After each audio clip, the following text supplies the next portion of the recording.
नमस्कार, आदाब, सत श्री अकाल। आज का मुद्दा थोड़ा अलग है। आपके भी संज्ञान में आया होगा। कुछ न्यूज़ों में बताया जा रहा है, कुछ में नहीं बताया जा रहा है। चलिए, आज क्या है, देखते हैं। कुपी, खिरबा, भौरा ये तीनों गांव प्रमुख रूप से प्रभावित रहे, जिनके बारे में आज बात करना आवश्यक हो गया।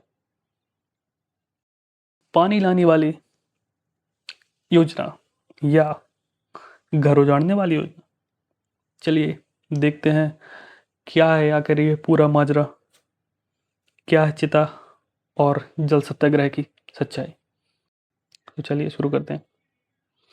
एक ऐसा प्रोजेक्ट जो एक दूसरे क्षेत्र को सूखाग्रस्त होने से बचाने के लिए लाया गया, जिसमें हालांकि मंशा ये थी कि विकास हो और जो सूखाग्रस्त क्षेत्र है उसमें सिंचाई की साधन उपलब्ध हो पाए। तो उस क्षेत्र में एक योजना आई जिसको कहते हैं केन बेतवा लिंक परियोजना।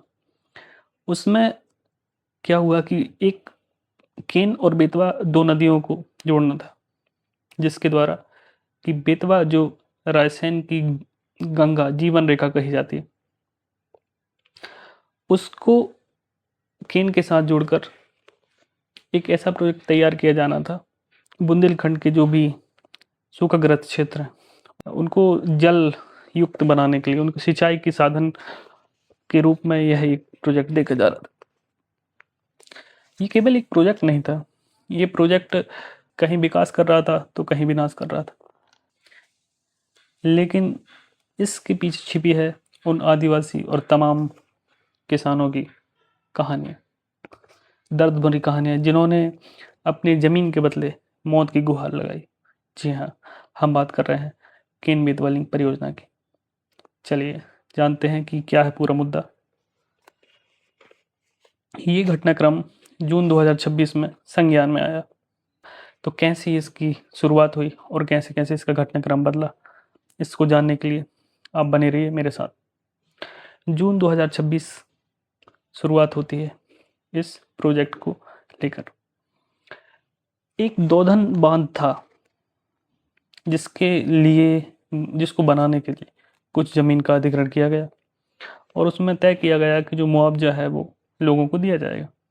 प्रोजेक्ट का केवल उद्देश्य ये था कि केन बेतवा को जोड़ना और बुंदेलखंड या सूखाग्रस्त क्षेत्रों को पानी पहुंचाना। समस्या जब आई दोधन बांध और नहरों के निर्माण हेतु पन्ना और छतरपुर जिलों के गांव, जिसमें कुपी, खिरवा, बोहरा गांव प्रमुख रूप से प्रभावित हो रहे थे, वहाँ के आदिवासी और किसानों ने इस जल सत्याग्रह और चिता सत्याग्रह को अंजाम दिया, जिसमें एक अहम मोड़ आया कि सामाजिक कार्यकर्ता अमित भटनागर इसके नेतृत्वकर्ता के रूप में दिखे। इन्होंने एक अनोखा अंदाज अपनाया और उसमें नदी में महिलाएं खड़ी होती थीं और पुरुष जो वर्ग था वह लकड़ियों की चिता के ऊपर लेटा हुआ था। यह एक अनोखा तरीका, काफ़ी समय पर इसमें दबाव बढ़ा। तब सरकार ने मुआवजे की जो रकम थी उसे 202 करोड़ और अधिक एक्स्ट्रा के रूप में देने का वादा किया। और तो वहाँ के जो स्थानीय लोग थे उन्होंने कहा कि ये हमारे ज़मीन और हमारे पुनर्वास के लिए आवश्यक नहीं है, क्योंकि इसमें इतना गुणवत्तापूर्ण ज़मीन और जगह का प्रबंध नहीं हो सकता था जो सरकार ने हमको मुआवजे के रूप में और बड़ी रकम दी गई है। मध्य जुलाई का समय आता है। जुलाई 2026 में दमनात्मक रूप से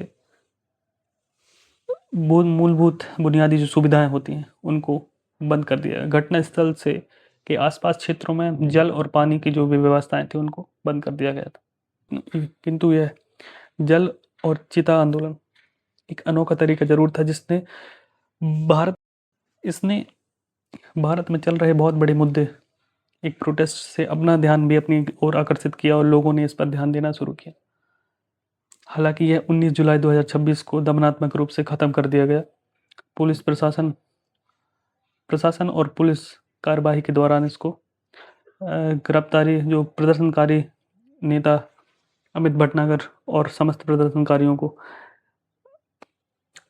की गिरफ्तारी कर ली गई है और 17 दिनों तक चला यह अनोखा आंदोलन समाप्त हो गया। इसमें जानने लायक मुख्य बिंदु ये थे कि विकास और विनाश की इस धारा में कहीं ना कहीं जहाँ अब विकास देखते हैं कि बुंदेलखंड तो वहाँ पर सूखाग्रस्त जो था बुंदेलखंड, वो जल सिंचाई के लिए तैयार किया जाना था।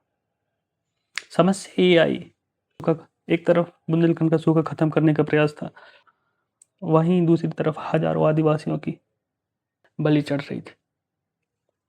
क्या ये विनाश सही है या ये विकास सही है? इसका जवाब आप कमेंट सेक्शन में दे सकते हैं।